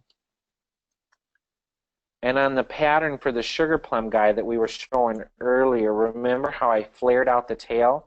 I didn't flare out the tail on this because it's not going down very far in the back. It's only going down a little ways in the back. So after I've traced that and marked my notches, what I want to do now is add a pleat along the back. So I'm going to go, you can go 1/2 inch, you can go a whole inch. Everybody kind of has their own preference. Out from the center back neck, so working our way out from the center back neck, I'm going to go out 3/4 of an inch. And in a minute, I'll hold this up to the camera too. So I'm going out about 3/4 of an inch. And then, so we've got our original stitching line. And then we've got this new line. And I'm going to blend this line that's 3/4 of an inch out from the back neck. I'm going to slowly blend it back to my original line until it starts to hit near the guy's diaphragm or waist. So let me, this doesn't show too great. Can you zoom in on that, my darling? Actually, it might show better if I take this out. Yeah. So this line here, is it stuck? Oh, that's funny. I thought it came apart different. I'm glad I didn't try to do it. Wow, it's so dark. So this original line, this line that I'm retracing here is the original back neck. Then we went out about 3/4 of an inch, And we followed the same shape, but we blended it back in to the neck. And actually, I could finish cutting this out and sew it together right now and show you how we deal with it. So we want this to be able to kind of open and close as the guy moves. And the first thing I do is I'm going to come down about a 1/2 inch from the top, and I'm going to make myself a little mark. So this part of it, I'm going to sew in reverse right here because I don't want that to come apart. Then from here to where the two lines join, I'm going to use a really long basting stitch. And then from this point down, I'm going to just use my regular sewing stitch to go from here up to here so that I can sew it together and press my pleat to one side. And then when my coat is all done, I'm going to pull out this basting stitch that's between these spots. So we'll do that. So I'm going to just finish putting the seam allowance on this. And then I'm going to use the tracing paper to trace my line to the other side. And then I will sew that. So then tomorrow, what we're going to do is join our lining to our fashion and hook the pieces together. So that's what we'll be showing tomorrow. And then we'll just take lots of pictures of all the different parts of both of these costumes and then just forward along to everybody because we've got everybody's email. And actually, while I'm up here, I could get my collar traced out. So remember, our snow guy is going to have a standing collar going on with his lapels. So I'm going to trace my collar out and show you what guts we're going to stick with that. All before today's over. That was the Target lady. Did that sound like the Target lady? Mm-hmm. She's my favorite character on Saturday Night Live. I really relate to her. I miss her. I think I say a lot of things that she would say. Oh, best friends. We'd be at each other's houses tonight decorating ugly Christmas sweaters. Hands down. Okay, so I'm going to cut this out. So actually, before we take this to the sewing machine, we're going to get a start on our standing collar together, like step 1. And then do a little more of it tomorrow. Actually, Rick, would you cut me just like an 18-inch piece of bias out of that stuff? Or does it look like we're running out of the... Oh, you've already cut most of the coat. As long as there's enough for the sleeve, will you cut me a piece of bias about that long and like 1.5 inches wide? Okay, cool. He's going to cut some bias to finish off our standing collar. Oh, I have a sharp rotary cutter. Oh, I spoke too soon. Oh, I do. Well, close enough. So now, because we like to see the line, I'm going to move my stitching line through.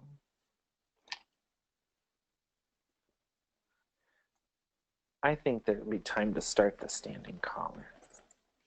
So that long line is going to get stitched with a small stitch, this whole length, and then this inside part, the middle of that's going to get stitched with a long stitch.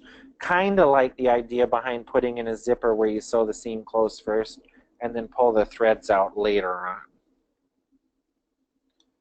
I want to mark all our notches, and I want to mark this little spot where I'm going to stop sewing. So in a minute, I'm going to show you what we're going to sew on that. But right now, I am going to cut out my collar, my standing collar. So we've got our standing collar. And I need also, Mr. Rick, a chunk of twill that'll fit this, or that piece of muslin right there by the ironing board. So we're going to give our guy a golden collar. So we're going to use this fabulous stuff to tie into the Snow Queen. Thank you. So I want to give this a little bit of body because we want the collar to stay really stiff over time. This is pretty stiff, but with all this, all the sewing is on the bias, eventually it's going to soften up. So we're going to start by making a collar that's got a little bit more guts to it. And actually, I had that piece of horsehair cloth somewhere. Oh, here it is. So I've got some Taylor's Pride horsehair stuff, or not much left. Is there enough for my collar? I'm gonna iron it really quick. Yeah. I think, you know what? I think I've got enough right here. Is this piece big enough? Not quite. Which piece is the biggest? This is big enough.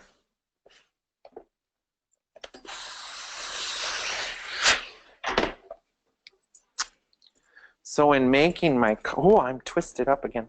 So I want to beef my collar up. And the way I'm going to do that is by putting a piece of Taylor's Pride in it. So I want to see first if my collar actually fits. Oh, it's so close. Is it going to fit? If we go from, oh, I thought maybe it had a bigger piece. It's so close. Does it fit this way? You know what? I'll just have a little seam in the back. Ha. So I'm going to cut out my standing collar here. And I'm just going to zigzag the piece together, because I'm too lazy to go look in a box for more. So this, I don't want any seam allowance on it, because I don't want this thick, heavy-duty stuff to go into the seam. But what I'm going to do is mount it to a piece of muslin or something much thinner than twill. So the edge of the Taylor's Pride, that's my seam allowance, right? So I'm going to kind of pin that on. And another thing we do a lot is we sew kind of like with an eliminating fashion. Like I don't have a drive to put seam allowance around this because I already know where my stitching line is. So I'm kind of skipping that because I already know how it's going to work. Then I'm going to put even another little piece of the horsehair cloth on here to beef up the bottom of my collar.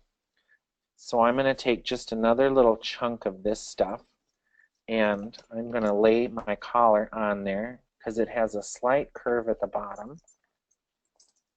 I'm cutting my bottom edge, and then I just am going to cut kind of a little stand, which there's no 100% right or wrong way to do this. So I've made another little shape that I'm going to stick right in the back, and as we zigzag this all together, it's just going to firm the back up. So to keep my collar standing up, I've beefed up the whole collar, and then I've beefed up the top edge even more. So I'm going to pin that down, and I think we're ready to go to the sewing machine. So I don't need all of this muslin around here. So I'm going to eliminate some of that. And let's go to the machine. So we're going to prepare our standing collar and do our pleat down the back. So we'll do the pleat first.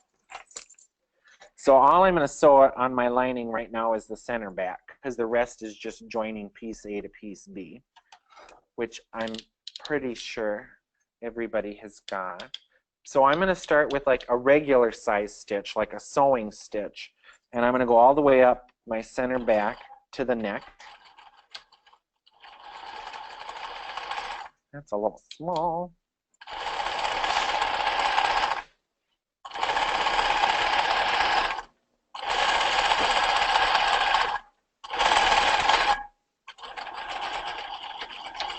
Now, this little tiny bit at the neck, I don't want that. Remember, we just went down a smidge from the original neck? That is the spot where I want to reverse. So I want to sew that in to not come out. So I made just this little tiny stitch just from here to here to hold that together. Now I want a really long basting stitch. And I'm going to sew the original back together.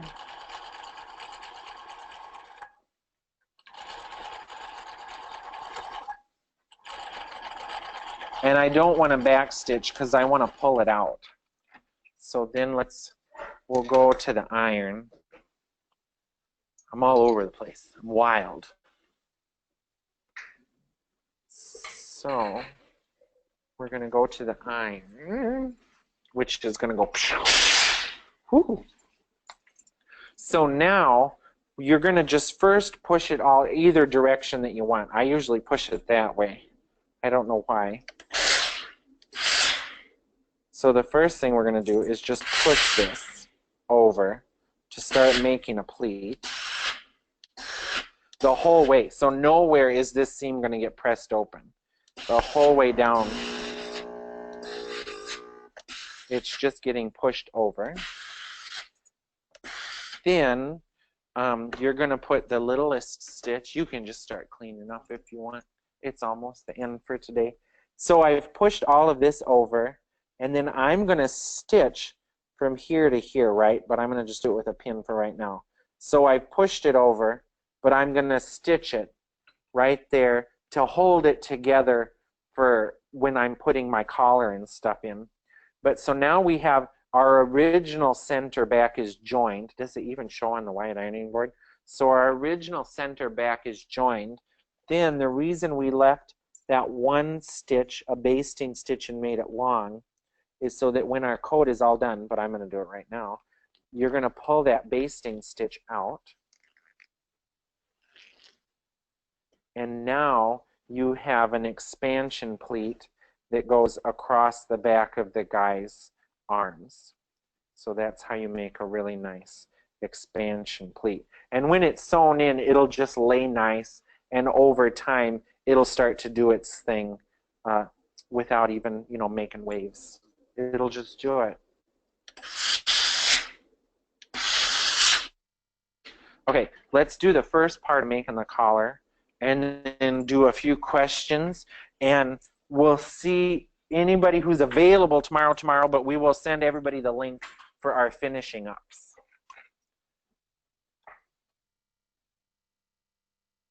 The first step of this,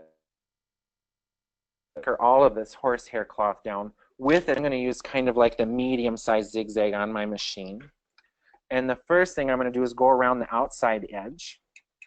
And I want my zig and zag to stay inside the fabric. I'm not really splitting over the edge. I'm keeping as much of it I can on the stability on the horsehair cloth. So I'm like just at the edge, because I don't want this, when I trim the collar, I don't want this thread to get cut. So we're turning 2 fabrics or 3 fabrics in our center back. We have 3 layers. We're turning this into one sturdy thing. Look on the underside of a man's suit collar at home tonight, and you'll see felt loaded with zigzag. They've zigzagged the hair cloth to a piece of felt. So we've gone around the bottom. Then if you want, you can turn around and go over the little additional piece.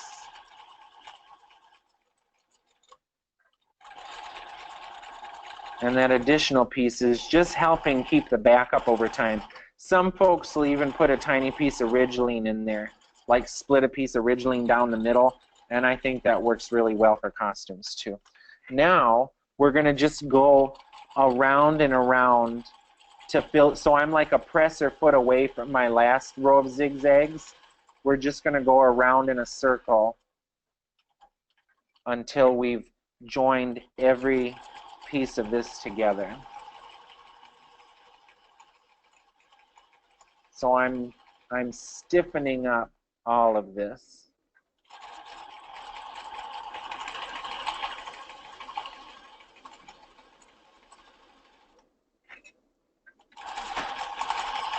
But you can use this idea in this sandwiching, you know, anywhere where you want something to be pretty stiff. So I'm going to give this a press, and we're going to mount it to our gold, and then stick a piece of piping around it and call it question time. So I'm going to sit and iron, like the quilt in a day lady that used to be on PBS. Not Nancy from Nancy's Notions. This was a different person. She was kind of crazy. I think that's why I liked her so much. So this is so anchored together. You know, in the bodice class, you always hear me say, don't abuse stuff when you iron it. This, you can totally, it's not going anywhere. We want it flat, flat, flat. Then we're going to take our piece of gold, and I think we already pre-shrunk this. Did we pre-shrink this stuff? I did. This stuff shrinks like crazy. Anything with a metallic thread. Oh yeah, watch. Can you see it shrink? It's shrinking like crazy. That shrank a ton. So we want to shrink this up. This is going to be what shows on our collar. And then I'm going to just find a center part of the herringbone that's on there. And I'm going to fold my collar in half while it's at the ironing board and give it a press so that I have a middle line. So we're sewing this in an eliminating way. We're just having extra fabric and then cutting it off when we no longer need it. Will it fit up there? This stuff is so pricey. I don't want to waste it. So I'm going to just match the center of my collar with the center of what's going on in this gold stuff. So this is going to be the audience side of it. Later we're going to put on the non-audience side, the part that's against his neck. We wouldn't want this crispy gold stuff up against the poor guy's neck. So I'm going to straight stitch all the way around that. And then, Rick, would you grab me some piping from the wall? I hope I have a piping foot. Do you think I have a piping foot in this drawer? So I'm still leaving a little bit of extra, but since the gold stuff is pricey, I'm going to trim it a little closer. I still need a ½ an inch around it for later. And now I'm going to stitch around this with a basting stitch. No zigzag.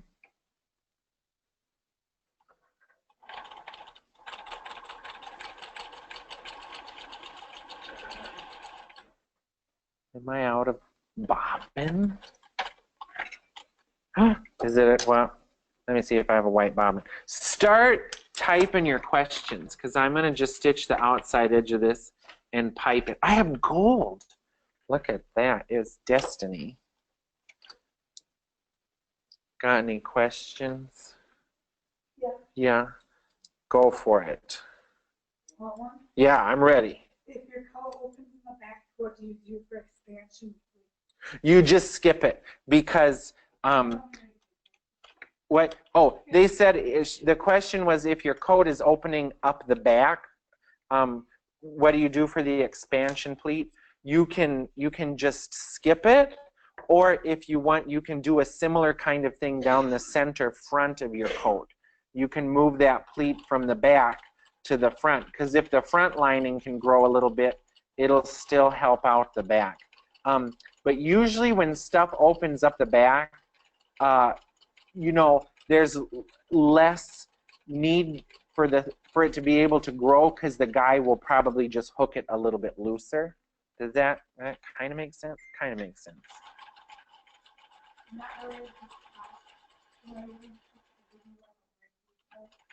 Oh yes, we'll work on that. It'll happen.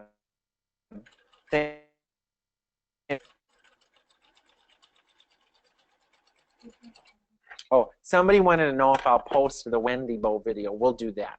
That'll be our Christmas catch-up day. Meant to do it a long time ago, but Nutcracker season rolls in, and then your life just goes away.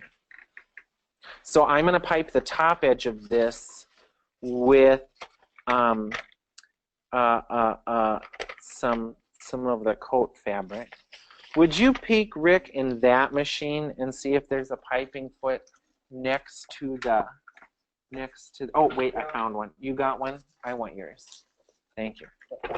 So I've got a cording foot here, and just like we do in the bodices, I'm thinking about like, where do I not want a whole bunch of awful intersections? So the bottom edge, the point of this collar, will be one of those places to avoid lots of intersections. So I'm going to mark the point of my collar where it joins the coat, and I'm going to steer my piping out of the way so that it's a little bit shy of that intersection and a little less hassle.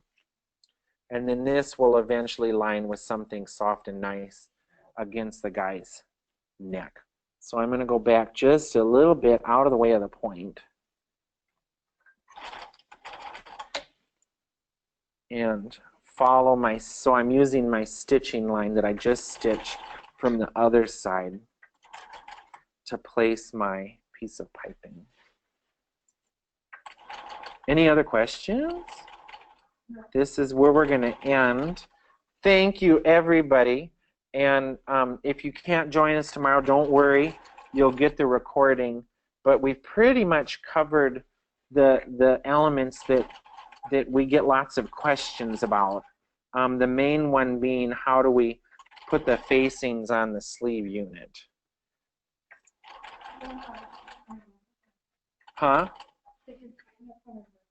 Yeah, if you just go back to where you signed up for today, you just, does it say part 3 now or something? Or it says bonus hour. Just go to the classes webinar one and click the bonus hour, and then you can sign up.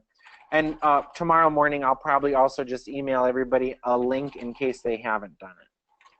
But whether you do or don't sign up for the little fill-in tomorrow, you'll get the recording. So let me show you where I've left off.